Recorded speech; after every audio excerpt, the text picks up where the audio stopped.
Look at that.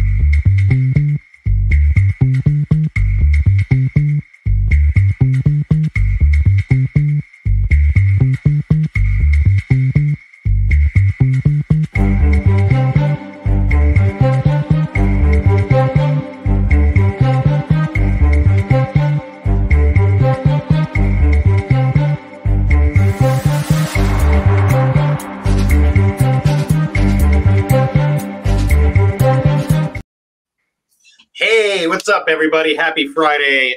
Tim here, Team Tim with Tim Schnurr, Jesse Miller, and our good friend Jacob. You all get me in your face one more time again this week live. Turn my volume down over there while I'm restreaming them. Hey, all right. It's like I've never done this before or anything. So, hey, everybody, happy Friday. We're really excited to be back again here with Team Tim. I know we kind of lost our cadence. We're trying to get back into the groove, except I'm leaving it next week. So, Mr. Schnurr, hey, buddy, come on up, say hello. How are you, my friend? What's going on? Yeah, it's great to be back. I know we're doing these at a little different cadence now, but Tim Schnurr, I work at a company that I founded called Lease Trust, leasetrust.com, that does hardened laptops for retirees, high net worth individuals, Chromebooks, but we use some, they're really dedicated towards investing in finance. So great episode coming up this week.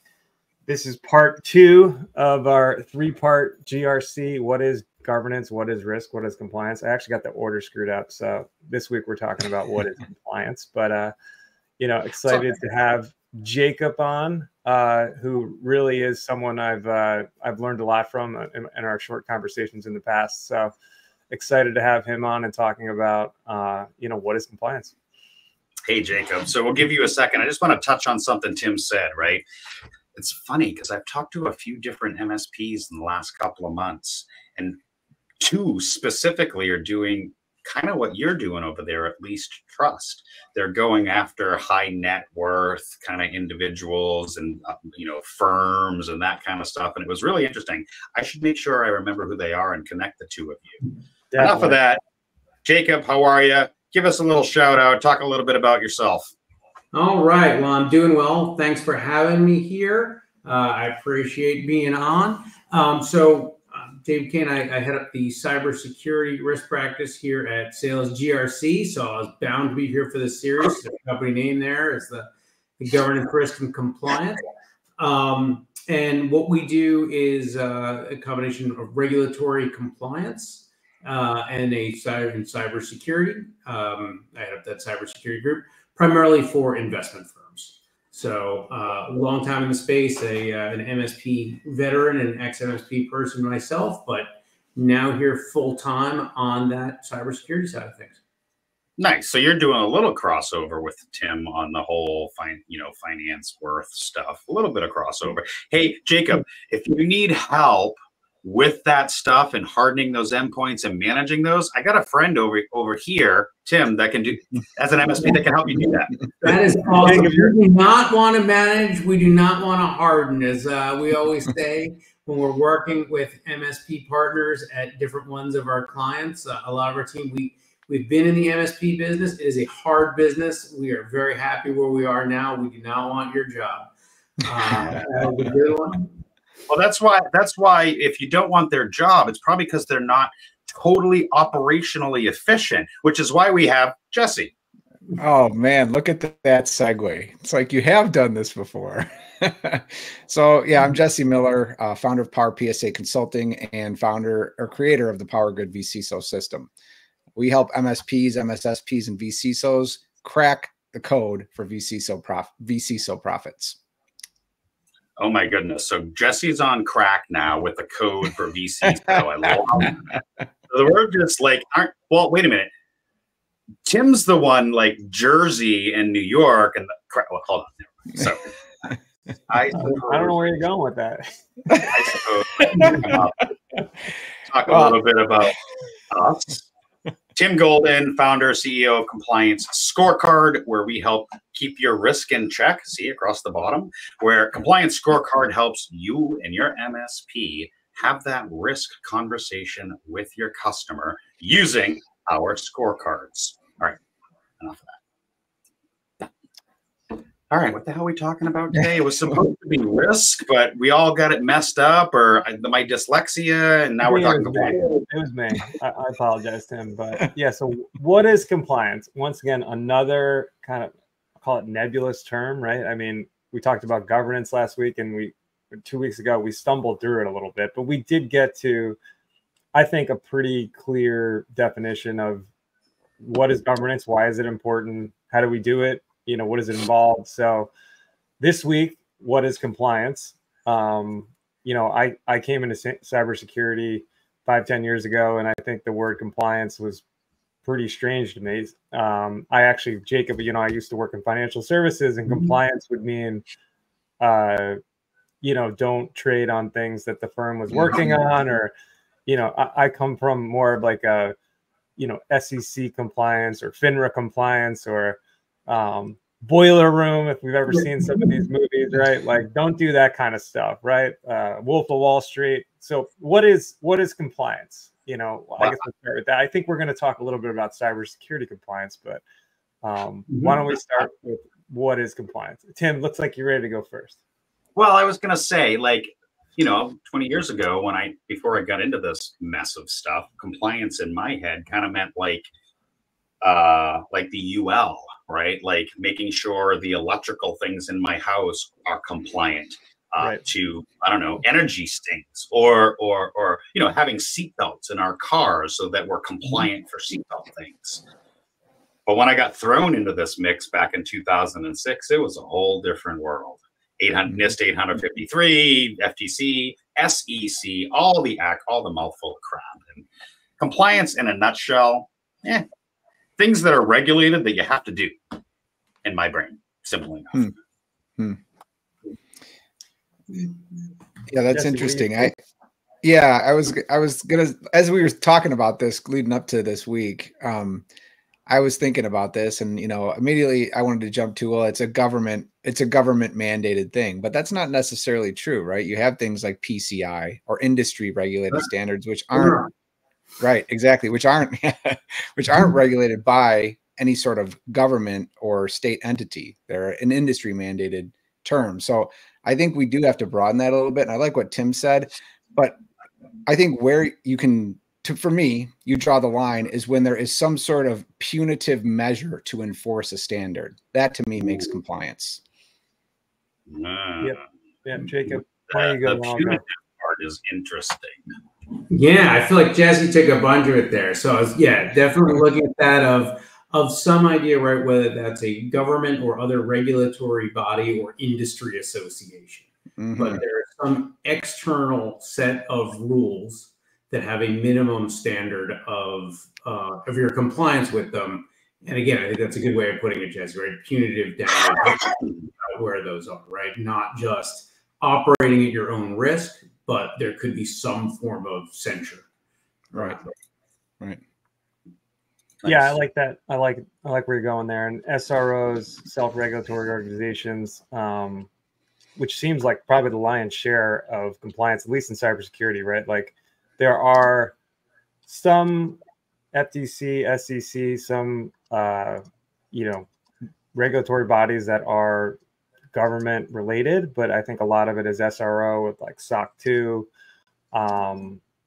Even NIST is, although it is a standard, who's actually enforcing it? I think that it's a little shaky there. So we obviously have a lot of standards. We have a lot of compliance regulations, either from self-regulatory organizations or government-based, which creates kind of a mixed field of, when we say compliance, is it what are we actually chasing here, or why is it important? Right. And I think there's one there where Tim hit upon something, talk about this, right? Where sometimes the difference between a framework and a compliance standard, right? And those are not always one and the same. They often leverage one another, where they might be looking on something that's saying, hey, you need to be compliant. We might suggest that you use NIST or CIS or some other framework for doing it, but there's a different set of requirements, which are technically those that need to be, done from that regulatory compliance thing. Gotta ask our friends at EPT, right? Anton over here. Yeah. I think the last component of that Jesse touched on is, violations that could result in legal penalties, financial losses, or reputational damage. And Jesse, what are the 3 R's, 3.5 that we always talk about? I think that was yours because I always forget it. It's something like risk, reputation, revenue, reputation, and then Jesse always threw in regrets. Regrets. There you go. The regrets, right, with the tattoo. What movie was that? We're the Millers, actually. Yeah, I do know that. Did I quick aside here? Did I ever tell you that my family got to see a special screening of that movie because they sent out mailers in the town to everyone named Miller, and we went to this theater and it was all Millers in the theater to see a free screening of We're the Millers. Did you meet some distant relatives you never knew, and you're like, oh, cousin Bob? right, exactly. So interesting aside there, but that's awesome. Hey, Aaron. Hey. How you doing? Via framework and penalties, censure, love that too. So what is compliance? I love what Jesse said about it's got teeth, right? It's got weight, it's got fines, it's got risk, revenue, and reputation and regrets. Because, we work with a lot of MSPs who work with a lot of HIPAA customers who don't care. Why? Because it doesn't have teeth until it does. Yeah. Until it does. And then it has big teeth. Right. Yeah. And I think it's interesting, we talk about compliance and regulations, and sometimes those are used interchangeably, but I think it's kind of like the whiskey and bourbon thing, right? Is not every whiskey is a bourbon, but every bourbon is a whiskey. It's the same thing. Not every compliance is a regulatory statute, but every regulatory statute does have a piece of compliance to it. So point being is that we have to think about when we're talking about compliance, what's the reason for compliance? And so I think that is the next thing that I wanted to dig into. Equal security. That's all right. You took the words right out of my mouth. So Tim, go with that. Run with that. So we do hear a lot, and we see this on LinkedIn everywhere, where it's compliance equals does not equal if and or else then equal security. Yeah. However, whatever you put in that operator in the middle, compliance, security, whatever that operator, because there's such big debates about that. I tend to look at a compliance risk management framework, RMF, as a roadmap, as a guide, as the playbook. And compliance becomes the referee for security. Right? Compliance has the rule book, the playbook, the things to referee security. So think of it this way. Football, right? It's football season now, right? You have the guys throwing the flags on the field. They have a playbook. They do that because they don't want the other person getting their head smashed in, breaking a leg, Tom Brady, or whatever. They are the compliance people keeping the safety, security of the people in play. At least that's how. I think one important bit there, right? It's also about whose security. So most of the time we're looking at cybersecurity and risk, right? Organizations are doing that, and that is about their security. Now, there are often times where there's a compliance regulation that may be improving my security, but it's not always about that, right? It might be about improving the security of those around me, whether that's a systemic risk, right? Where it may be a requirement about incident reporting, right? Incident reporting doesn't help me. That helps the industry know what is out there, or records retention requirements on a compliance. That often doesn't that might make me less secure from a legal standpoint. Right. But it's really making sure there's that evidence to protect those around me and the others, right? That they're in that spot to be able to hold me accountable. Yeah. I'm glad you brought that up. So I spoke last week at a conference in New York, and it was about insider threat and regulatory compliance. Most regulators only care about privacy data, right? Like They don't care about your security necessarily. They care about the security of the customer's data.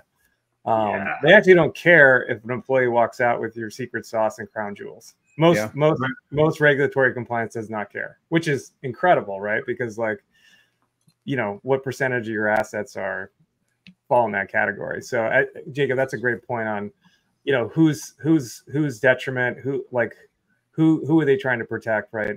Clearly the consumer is number one, I think, in most regulatory compliance or the compliance we're talking about. Well, you look at the new FTC safeguards, and that's exactly it. Yeah. I was going to say the FTC safeguards, the ruling that just came out the other day with the one-click unsubscribe cancel thing, right? But I would say, here's another sort of compliance doesn't equal security, blah, blah, blah. We're all tech geeks, right? We all want to push ones and zeros and buy shiny tools to push buttons and make things happen. On the security side, we don't spend enough time on the privacy side. You know, when we consult MSPs and they're like, we're going to do a HIPAA security assessment. I was like, well, what about the privacy assessment? Oh, there's a privacy? Like, we don't ever really talk about the privacy side as IT security people. We spend all of our time on the ones and zeros, bytes and bits, and not necessarily the GDPRs and the DORA. By the way, GDPR, DORA just came out, NIST 2 just came out, Australian 8. Like, we don't spend enough time on that privacy side. And if you look, almost every state has a privacy law on the books.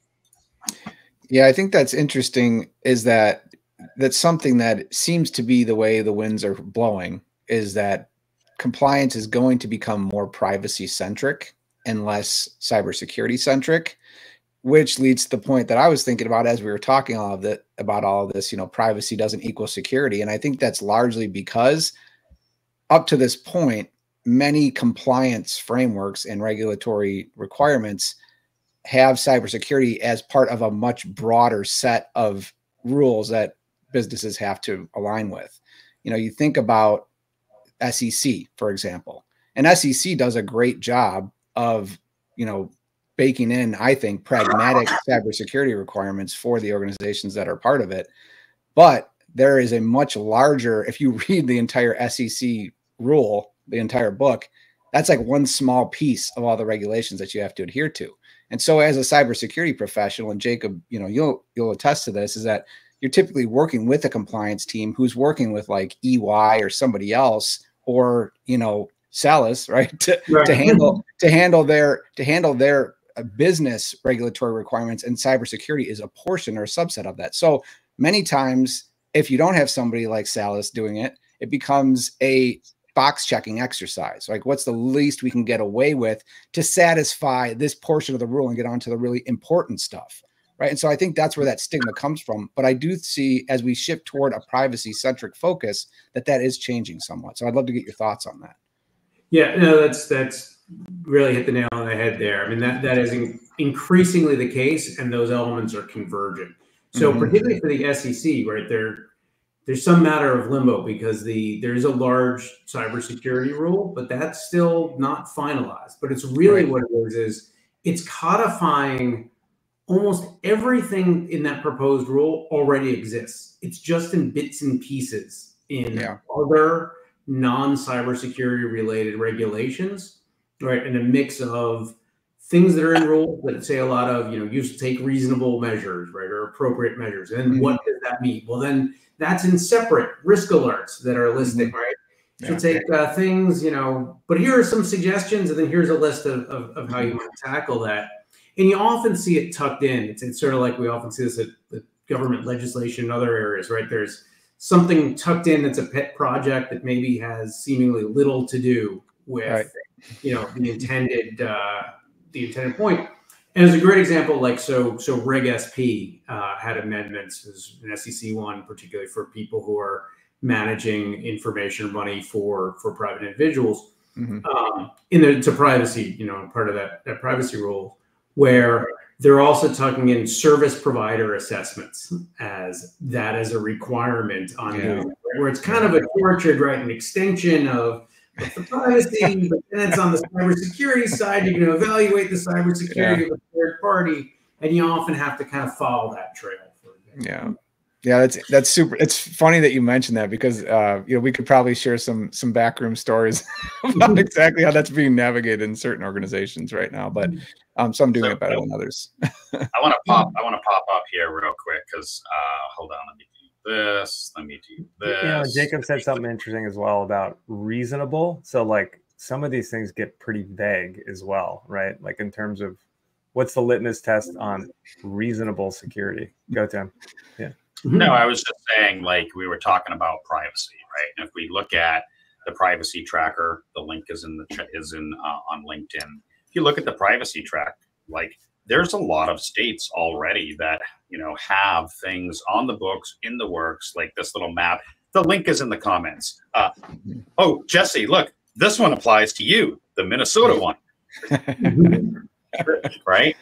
There's at least 20 or so that have laws on the books ready to go. And so us as MSP professionals, we need to make sure that, yes, we're looking at the security components, but the privacy things are equally important, right? And there's a whole lot of green on that chart that says passed and signed. So it's not going away. Well, but I think it matters as well, like enforcement, right? So like, let's see if FTC turns out to be like HIPAA, right? Like, are there HIPAA people banging on your door, right? Or is it just something from a compliance perspective that it only really matters when the damage is done and they're in lawsuit 5 years from now? And they're like, oh, he didn't do HIPAA, right? Like, it's just another like thing to say. You know my answer. You know my answer for this one, right? Yeah. You know where I'm going? I'm going to go right back to the very beginning of the conversation, which is the seat belts. Yeah. Right. How many of us grew up with no seat belts in the car, and then they started to show up in the car, and then now you can't drive through a state without clicking and ticket everywhere. Right. So, as these things progress, and I actually think FTC is going to be the one that starts to roll it out.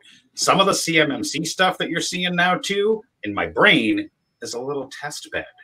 Like they have a group of organizations that they can start to force this on.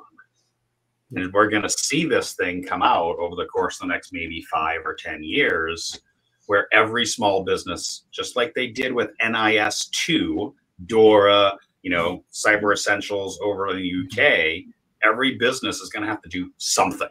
They're going to have to protect their crap and their customers' crap. And so just like the seatbelt laws, seatbelts started showing up in the cars in the 70s, and now you can't drive through anywhere without clicking a ticket. You're going to see FTC, I don't know, maybe a version of 853 CMMC or some equivalent of that in the next 5 to 10 years. That is my prediction. And I think often it happens, right, where the enforcement isn't direct. You give an example, right? So you've got all those privacy laws. Those laws may have damages. There are points about disclosure, reputational risk, that other side, right? The states might not be enforcing that directly until something is already out of the gate, and that's a problem. But cyber insurers are very aware, right? When they're looking at risk, what are they looking at? They're looking at ransomware, they're looking at PII records, they're looking at the damages of what would happen if they have to pay out on that. And so in a lot of cases, the cyber insurers effectively become that enforcement agent, because now they understand, right, the stakes have really been raised on the financial damages with those regulations, which increases their liability. Right? We see something similar, in the financial world where, even for the SEC, who does have real enforcement, it's also heavily on, particularly for people who deal with institutional investors, right? Those institutional investors see that risk, they're aware of that risk, and they in many ways become the strictest enforcers of these regulations. Jacob, how many of your clients use insurance or as like a qualifier, right? Like, has it come to that point where like, oh, you've got a great insurance policy, you must have great cybersecurity? It's not a proxy, I'm guessing. I don't see it tremendously in my space, because they tend to be, we're mostly working with investment firms that are fairly sophisticated, and they're usually going to have a direct due diligence process that is more intensive than that. So they kind of skip over that. They definitely will look at that with some of the vendors and service providers that they use. We'll see that less so directly with our clients, but when we're going out to their insurance brokers or their outsourced bookkeeping organizations, or even sometimes their law firms, right? They're critical service providers that we're looking at. That is something that will come up as a question and a point that we're looking at. And if someone doesn't have insurance, we'll raise it as a red flag, and largely for that reason, Tim, right? It's yeah, we want you to have the insurance, but even more importantly, we want you to prove that you can get the insurance. Yep. Yeah, it's interesting, you were talking about, how compliance doesn't equal security and how compliance is only getting more mature. But I found something super interesting that was brought to my attention is the new FFIEC approach that the CAT, their cybersecurity assessment tool, is being retired. And now they're taking an SEC standards approach where they want banks to start just applying a framework that they choose to their cybersecurity program, and it's more of a ambiguous do your due diligence type of thing, and then we'll audit you after the fact, or the auditors will decide if the standard you're applying meets the overall security requirements. So I'd be interested if anyone has a take on that or some thoughts on that. I've been reading this because we get a lot of MSPs asking us for FFIEC. Like, again, the acronym doesn't flow off the tongue very well. It does not. They ask me all the time, do you have that framework? Yes, we have that framework, but right. It's probably going away. It is. So what do we away. do? Yeah. Exactly. Well, 7 months ago, I couldn't, me, I live in absolutes. So probably versus is. Right. Yeah. Right. So you're right. And as we have been digging deeper into that, like pick a framework. Okay, what framework? Great. I'm just going to pick some random framework, or I'm going to make something up. And so, there's this whole shift that we're seeing. Florida just did this not too long ago, right? They have this safe harbor thing where if you pick a framework and you're doing your diligence and you're proving that you're doing that diligence through whatever framework for that matter, and then they list a couple suggestions, and something happens, you could fall into this new safe harbor component that Florida has. For MSPs, who are probably the bigger attack surface than Bob's Donut or Joe's Lug Nut, right? I tend to have MSPs and suggest to them the CompTIA Trustmark. But the reality is, pick a framework. We say this all the time, right? How do we relate this back to, if we're talking about what is compliance, relating this back to our MSPs and our listening audience here with, what is it? What's in it for me? Why should I care as an MSP? There's 10 million things. Where do I go? What do I do? Yeah. So small businesses, like, I think people say, compliance doesn't equal security. And I'm like, well, you're in like the MSP channel kind of conversation on LinkedIn over here. I'm like, you realize that a lot of the times for small businesses, compliance is a great place to start, right? Like with frameworks, as you said, Tim, pick something, do something, go somewhere, right? Like, they pick up CIS, they pick up this CSF, whatever it is. Like they have a security charter, right? They start doing all the things. So clearly, with big businesses, they're much further down the road. Jacob deals with some very sophisticated clients that understand kind of, he's not getting a total novice in the sale process. So, but I think with a lot of these small businesses, the Johnny's Lug Nut, as Tim said, or the donut shop, it's a great place to start. So, I think it does equal security there. So, right. And I think, it's a potential immense differentiator for MSPs. And I think actually, we could look at this as something dangerous or scary when you actually get the more vague set of these frameworks is actually, in a lot of ways, increased opportunity, particularly right for that MSP to differentiate and to specialize in a vertical. I mean, we've sort of looked in the investment firm for years, right? And a huge amount of why most people in that space, will use specialized MSPs who get to charge a significant premium. And part of that is because they understand the nuances of where they're like, where in the world, has reasonable and customary been defined, right? It's not in that regulation. You have to understand that for this set, reasonable measures for a firm of this type in this market of what that expectation is going to be means this, but not that, and where those elements are. And I think that's an opportunity for those MSPs who come to understand those elements to drive that as a huge differentiator for themselves, right? To be a premium and to really then help those businesses, right, and their clients to become more valuable on that other end, because the clients, they need to do that for their critical stakeholders and clients, right? So helping them to be able to be at that forefront of, we're really ready for this regulation, we're moving ahead, that becomes, something on the revenue side, not just cost. Yeah. Sorry, Kendra. I don't know why it shows LinkedIn user. It does that to me. But I hear what you're saying. Yeah. Well, no, so it's really interesting, as something just occurred to me as we were talking. Compliance does not equal security, but I think that the equation's wrong, right?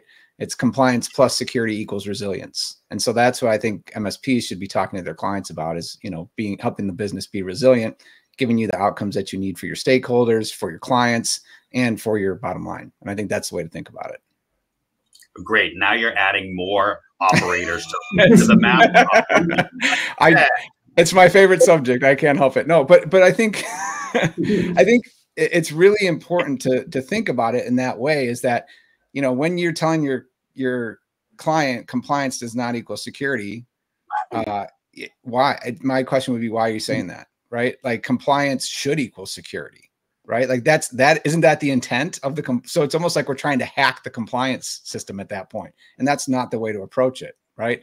I think we should say, how can we use compliance, meet these requirements, and leverage that to be not only a differentiator for your business, but to be not less than a zero-sum game for the business, and less than a cost center. One of the things that we notice a lot too is it's actually a really great way for the MSP to then present to their customer the other tools and the other services in their business, like using it as a force multiplier to say, hey, listen, you fall into this guideline stuff, and we've identified some gaps and some risks, and we can fix all that. But this compliance thing, like, it's not us telling you anymore. It's insurance. It's a regulation. It's a law. It's a rule. It's a compliance framework. It's somebody other than the big bad MSP that just wants my wallet, taking my money. It's some other thing saying, hey, you should probably do this. And the MSP is best served to deliver that to you as a small business. Right. How can we leverage this to get some things done in your business that you wanted previously? Right.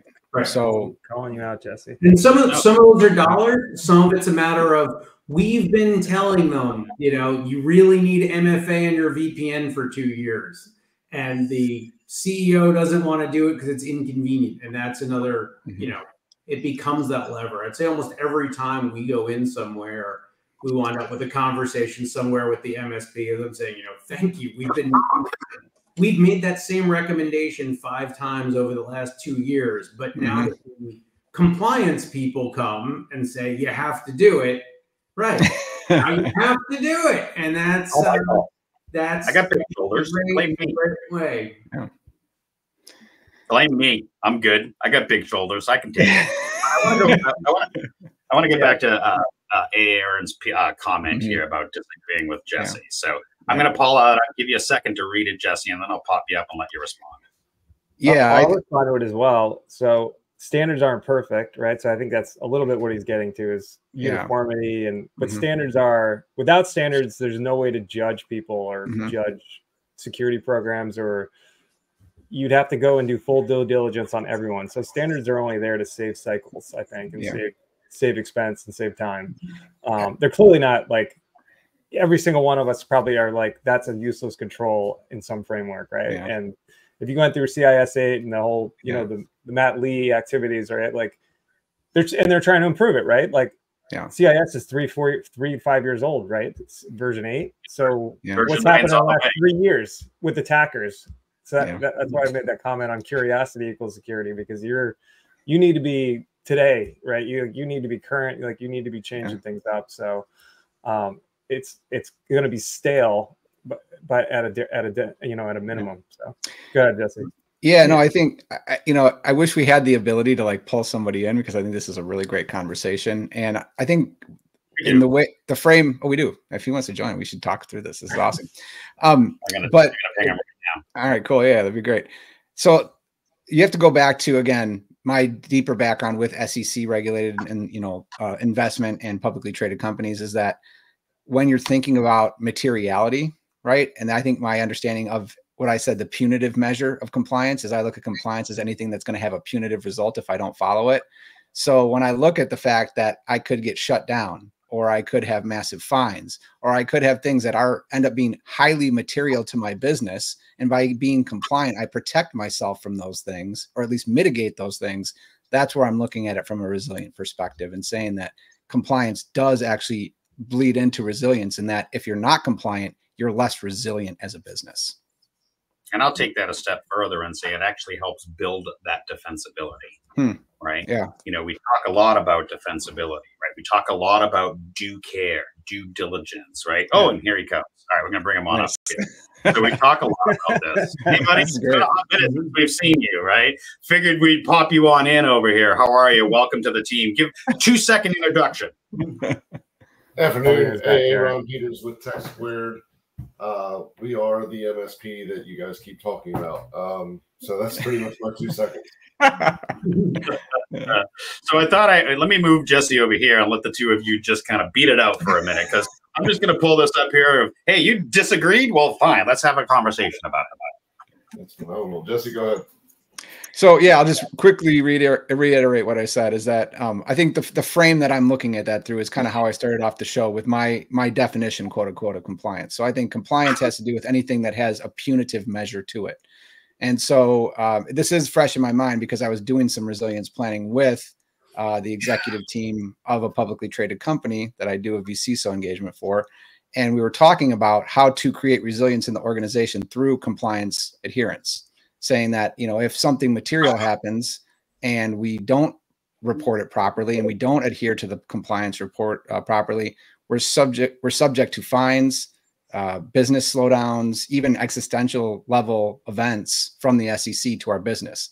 And so that's where I say compliance does have a hand in resilience, in that if we're not compliant, we create a less resilient organization. So I guess that was the frame that I was looking at it through.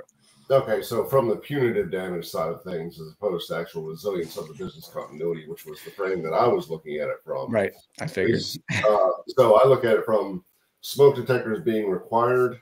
They are nothing but an audible alarm, versus camera systems being optional. Camera systems actually protecting the actual investment and saying, now we can apply punitive to the interloper, the intruder, or the person that actually started the fire, versus a smoke detector or fire detector that just tells people to get out. So that was the framework that I was coming from, was the business continuity side of things, as opposed to the punitive damages side. Yeah, and I figured it was like a category definition thing, right? Yeah. So, but Tim, I think that speaks exactly to what you were just saying. So I think you should reiterate that again, right? You mean defensibility, or Tim? No, I'm sorry, Tim Golden, where you're talking about how compliance facilitates resilience there, right? And I think that's because it helps. Because it helps build that defensibility, right? So, right. Aaron, maybe you've experienced this. Maybe you've asked your customer, hey, that accounting system, it has 2FA.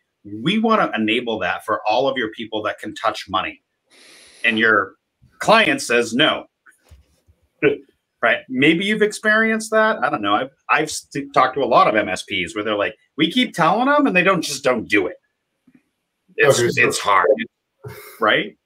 But I was just going to say, and the standardization of practices throughout the MSP are going to be what dictates that. To Jesse's point of the punitive damages, if you're not going to, your point earlier, Tim, you said MSPs being the largest attack area or largest attack vector, they're the golden goose. So if you don't have those standards in your practices that say, hey, we're doing this, not, hey, do you want to do this? Therein lies both the resilience and the business continuity aspect of, if you're not doing this, then we're probably not a good fit, and we both need to go our separate ways. Yeah, love to hear an MSP say that. Love that, right? But, that pulls in both yours, Tim, and yours, Jesse, of punitive damages and compliances. Is you are going to be compliant with our requirements for your business, or you're not going to be. Yeah. We're not going to service your business. Let's make a very clear distinction of the words that you just said. I am the MSP, and I'm going to rephrase and hopefully get it right. I am the MSP. I'm you, and you. The words that you said were, Jesse, your business is going to be compliant with the way that we run as an MSP, which is vastly different than compliance. That we've been talking about for almost 40 minutes, right? To Jesse's point of it being a framework, perspective framework. You are your own SRO in that manner. Everyone had the same exact. And the penalty is you will not be our customer. So there is a penalty there. Right. Yeah. That was a very unique distinction there, which was, we want to make sure we have our own house in order as an MSP, de-risk ourselves as an MSP, build to maintain our own defensibility. And when Jacob doesn't want to put 2FA on accounting, probably not a good customer. Not that Jacob is doing that, but 2FA. CEO said he didn't know that. But I think there's a point right about how far you're going to take that line. Like the NFA thing might be there. We see this that in highly regulated industries, the MSPs that operate in highly regulated industries, they tend to be more successful at being able to have a higher minimum standard, right? Okay, everyone's going to do MFA, but okay, what's the point now where we're going to decide, right? And a lot of MSPs have that as a standard. Does every MSP have only company enrolled devices, with MDM and MAM and full conditional access policies shall be allowed to connect to any company resource at any time, right? Not everyone has that one. It is a lot easier to get that one sold when the regulatory agency says you should put in access controls such as mobile device management. Right. Conversation easier. So it's still a way for the MSP to continue elevating their standard on where that requirement is going to be. I think I'd like to hear from Aaron. Is that what you were asking when you said the thoughts of the regard and of compliance being used as a scapegoat for security? Is that what your question was referring to? It is. Okay. Yeah. So I think Jacob just put a nice little bow on that for you. Yeah. Well, you talked about safe harbor as well, right? Tim in Florida. So, I mean, if you're doing compliance to a bare minimum, it's kind of this, you get a free pass to some degree. So, yeah. So, any parting words before I kick you out, because we're going to wind down. and you can't say I disagree with you, Tim. No, I know. I think the realignment and the framework of security and compliance in that conversation, I think, was probably beneficial not only to me but to others watching. That's great, because the perspectives and areas from which we're looking at is going to greatly change the definition. So to Jacob as well, appreciate that bow at the final wrap on that. Yeah. Thanks for joining me. Hey, thanks for joining. We've never done that before. I'm like, hey, somebody's over there. We should pull them in. So, hey, great test use case. So thanks for coming on. Happy Friday. Later. Right. Have a good rest of your week. That was well. Well, that was fun. We've never done that before. Yeah, that was great. I love doing off the cuff. Yeah. So now no one's going to come because they're going to be like, they're going to ask us to jump on live now. I had a podcast a while ago where they gave out the StreamYard link. So everyone was in the green room. There was 50 people. It happens. Maybe they didn't have some sort of compliance checklist to make sure that it was going. Yeah, funny. Let's just go with it. All right. So we've got about 15 minutes here. We started the conversation of trying to figure out a definition of compliance. We landed on, some framework, some regulatory, some controls, some lists, but also the component of risk, revenue, and reputation in regards, like financial components, like losing money, like So we kind of wrapped that up nicely into a bow. Like compliance is following a thing that may be a law that might have some money tied to it in the simplest terms. As an MSP, what does that mean to me? Well, Aaron said it directly. If you're not complying with us as an MSP on how we're operating, we're probably not going to have you as a customer. Well, and I think to piggyback on that and to take that a step further, right? If you are an MSP that's operating in a regulated industry and you're providing controls and kind of helping or enabling a customer of yours to skate the line of like, playing with that, box checking or almost unethical way of meeting standards, you're putting your business at a lot of risk in that industry by doing that and by the regulations by doing that. So I think especially for MSPs in regulated industries, that is a great way to approach the conversation, right? Schnurr or Jacob, anything to say to our MSP audience about everything that we've talked to thus far? Yeah, so like I said, I think it really is a bare minimum standard. I think standards, as soon as they're put out, get stale. Attackers are evolving; they're quick, right? So you need to continue to be curious about new tactics, right? New TTPs and how these attackers are getting in. Looking at the Verizon breach report every year, at a bare minimum, like how am I going to stop those top 5 attacks? So compliance is great, and compliance is largely, based on frameworks that are somewhat stale, or, the lion's share of it is good practice, right? Like, so, and that bare minimum will get you, potentially insurance and a get out of jail free card out of Florida, as Tim was saying. So, but I think at a bare minimum, free card. that doesn't exist. That doesn't Safe harbor is something vastly different than do right. not pass go and collect your $200. Right. So, but like I said, compliance is great, but don't think that's the end all be all. You need to continue to be curious. You need to continue to iterate and look at how these attackers are getting in. So, that, and I think that's a gripe with a lot of people about compliance equals security, because it's not, how old's NIST 800-171, Tim? Right. Like, how old is NIST 853? Yeah, exactly. Yeah. So, what's happened in that time? All right. AI, automation. So that's a big thing. And, we need some kind of standard, because if there was no standard, how are you going to evaluate the good from the bad? So compliance is just that.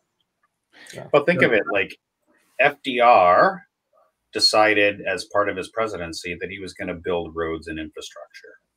Why? Because there was no guidance, there were no paths, there were dirt streets, they weren't maintained, and nobody knew how to get to where they wanted to go safely and efficiently. Compliance can do that. It can help you. Right. Frameworks can help you get to go where you want to be in a safer, sort of guided manner. Yeah. And I think as we have this conversation, all of our talk about the, what's the right operation of compliance equals security, compliance is not equal security, where those are, have been flashing through my mind more and more in this conversation is not the operation, but the Venn diagram, right? Compliance does not equal security, but those are two circles on the Venn diagram with a whole lot of overlap between them. There are going to be some things that you do just to check that box. They're there for compliance. They're there for, someone else's security. There's some security stuff that compliance frameworks don't care about. But there's a whole lot of this stuff, right, where there is some really good overlap. And, and I think about, what these things mean for the MSP. I kind of hit this already before, but to repeat, because I do believe passionately. Well, my MSP mostly worked with investment firms, been in that space as well, that those regulations, the opportunities to differentiate yourself as a higher value MSP, and those opportunities to use that as a way to advance what you're looking for from a security perspective and to get clients compliant with your standards. I think that those are just incredibly powerful tools. Well, Yeah. And so, I mean, I think even if we're talking about the Venn diagram, taking that a step further is if we think about like in Calc 2, when you take the area underneath the curve and you wrap it around the, I'm just kidding.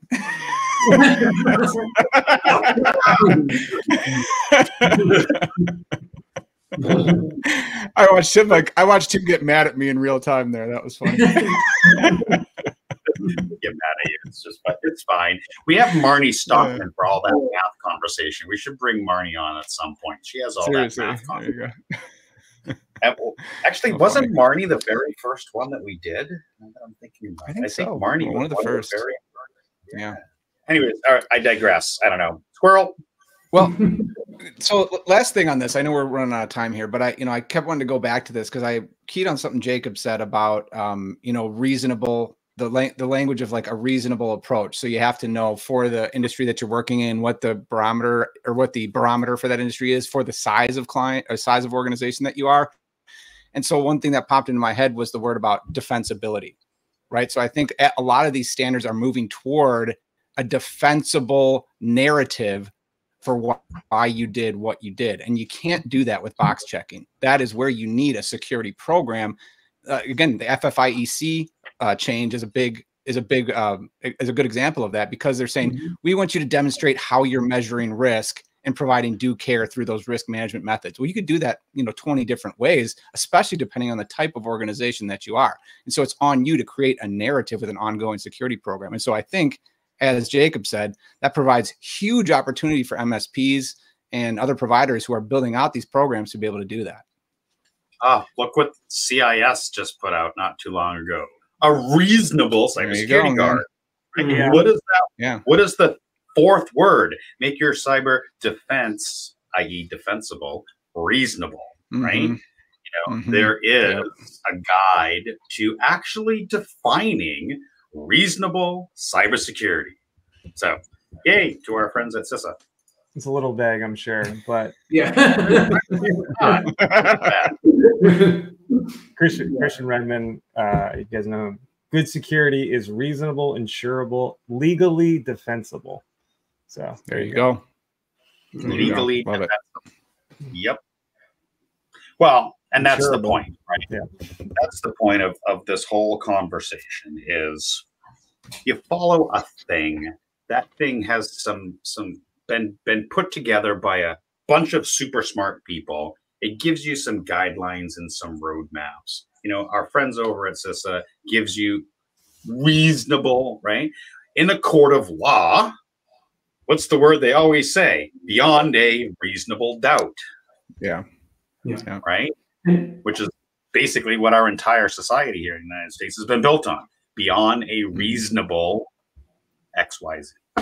Right. And depending on the framework, something you mentioned there, Tim, just resonated the sense of depending on the framework, right? Reasonable could be not necessarily complying with every item on it, but going through that framework and having the justification, right? So one of the things we tell clients all the time if we're going through a risk assessment that, we're not expecting you to get 100 on this test. No one gets 100 on this test. If you're doing it, you're spending too much and you're making your life too inconvenient. But what you should come out of this is where there's no question that's going to surprise you. And whenever you have that question, you're challenged on something, right? Yeah. If you're not doing it, you can explain why you thought about it. You made that reasonable, defensible choice.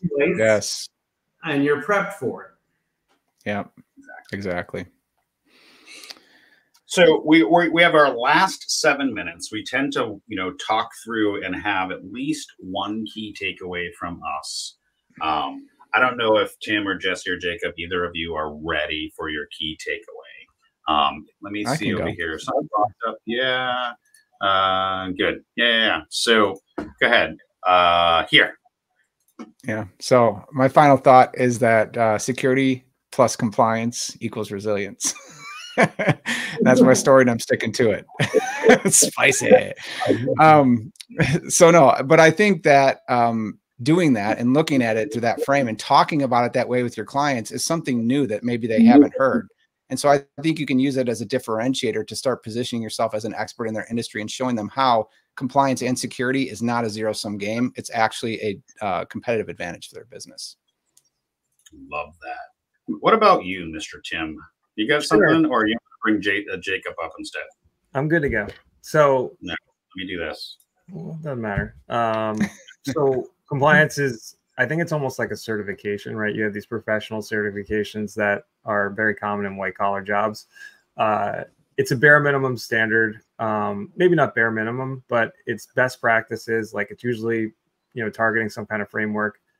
It is not the end all be all. And attackers don't care about, a framework that was put out 10 years ago. So you're looking to protect your data. You're going to need to continue to evolve. And that's why I think we consistently get this compliance doesn't equal security, because it's lagging, new TTPs that are out there.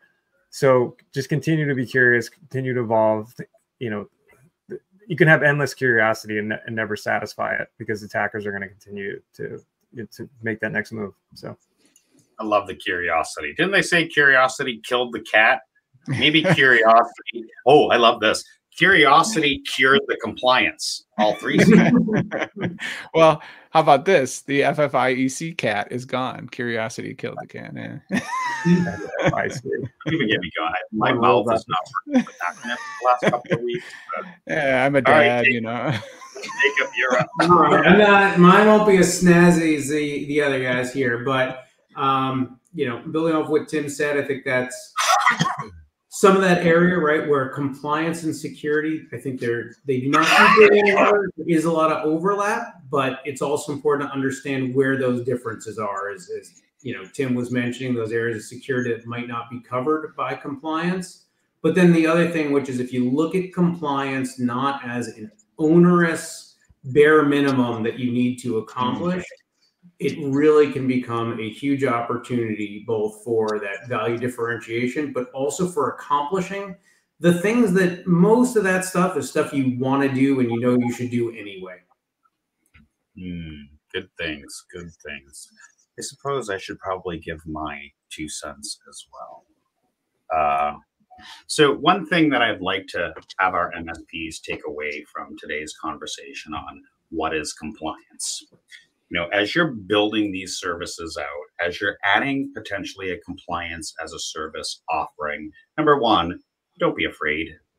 There are plenty of experts out here in the space willing and wanting to actually help, whether it's Jesse or Jacob or ourselves. There's dozens and dozens and dozens of us here willing and wanting to help you and your customers along the way by using compliance to build that defensibility in you and in your customer. Almost like I practiced that. You changed the background. You got the. I love it. Always be selling. No, it's just off the cuff. So I know I have a call coming up, so I got to kick everybody out here in a couple of minutes. But hey, Tim, what's going on in a couple of weeks? We're trying to get back on this schedule. Well, part 3, right? So I screwed up the order, but we're saving the best for last. What is risk, right? And I think it's really a board game I used to play as a kid. There's not a lot of people that have the title of head of risk at SMBs, at MSPs. How do we incorporate? First of all, what is risk? Why does it matter? Jesse does a really good job, I think, bringing this into a lot of his curriculum. Dr. V CISO that he does. So. Why is it important, and how we'll talk about it all, right? Like how can you help sell and build trust with risk? Really span the gamut on why risk is important and why you should keep a better eye on it. So you say what is risk? It's interesting because I've been playing with titles, CEO, all the things, and I came up with one and it got shot down, which was Chief Risk Wrangler. Got shot down. I thought it was great. They're like, yeah, no, you can't. Not Jeff. I'm like, it's great because you got to wrangle the risk, right? I don't know. It sounds like Michael Kelly or somebody. I have some friends. One in particular who is a CISO for a larger corporation, and they actually changed his title to Chief Risk Officer. So nice. Interesting shift we're seeing. Yeah, it is a thing. It is a thing. All right, everybody. Mr. Wolf. I'm picking us all out. See you guys. You can just keep bantering. I'm just going to end the stream. Hey, do the things, right? You know, the what is it that we always try to do? Like and subscribe. No. I think it's this. How about try 500 tools? How many I have in my stack? Go! Get to the vendor. Do it now. I don't know. All right, everybody. Go ahead, Jesse. What numbskull would do? What numbskull would let themselves be recorded saying something like that? That's what I want to know. I don't know. It's a risky thing. Sure. Later, guys. Subscribe now.